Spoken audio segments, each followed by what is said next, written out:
আসসালামু আলাইকুম। শুরু করে দিচ্ছি মহান আল্লাহ পাকের নাম নিয়ে। আপনারা সবাই কেমন আছেন? আজকে নতুন আরেকটি ভিডিও করতে চলে আসলাম রায়ের বাজার বুদ্ধিজীবী কবরস্থানে। কবরস্থানটার আয়তন বিশাল। এটা এশিয়ার মধ্যে উল্লেখযোগ্য বড়। আপনার এটা সম্ভবত 6 নম্বরে আছে এর আয়তনের দিক দিয়ে। আর কবরস্থানটা সুন্দর, একেবারে নিরিবিলি। অনেক অনেক কবর। আমি এর আগে এসেছিলাম সম্ভবত আপনার 5 বছর আগে। তখন এত কবর ছিল না, শুধু বালু আর বালু। মাত্র নতুন করেছে, আপনার কবর এতটাও দেওয়া হয়নি। আজকে এসে দেখলাম যে চারো সাইডে সারি সারি কবর। এটা দেখে একটা জিনিস চিন্তা করলাম যে আজকে হোক কালকে হোক আমাদের সবারই মারা যেতে হবে। আর মানুষ, ঢাকা শহরের মানুষ গড়ে অনেক কম।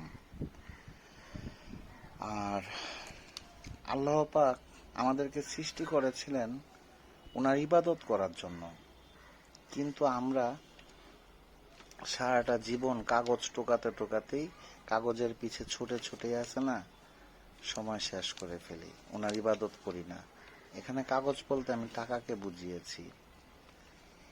একবার যদি আমরা চিন্তা করে দেখতাম যে আমরা মারা গেলে কেউ টাকা পয়সা সাথে নিয়ে যেতে পারবো না, আর আমাদের কাফনের কাপড়ে কোনো পকেট নেই, তাহলে এত টাকা পয়সা অন্যায়, জোর জুলুম, অত্যাচার 2 নাম্বারি করে কামিয়ে লাভ কি?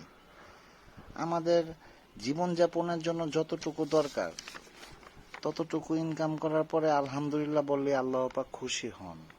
আর আমাদের এই কবরে আসতে হবে। আর আমাদের জান যে কবজ করবে আজরাইল আলাইহিস সালাম, আমাদের উনি কিন্তু ঘুষ খায় না, বা ওনাকে ঘুষ কেউ দিতেও পারেনি, এই পর্যন্ত দিতেও পারবে না। মানে মারা যেতে হবে, এটা শিওর। আমরা মুসলমানরা বিশ্বাস করি।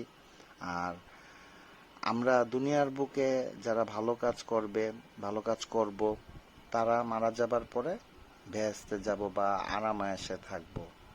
তাহলে এই ক্ষণস্থায়ী দুনিয়ায়, মানে এটা হলো একটা খেলার মাঠ।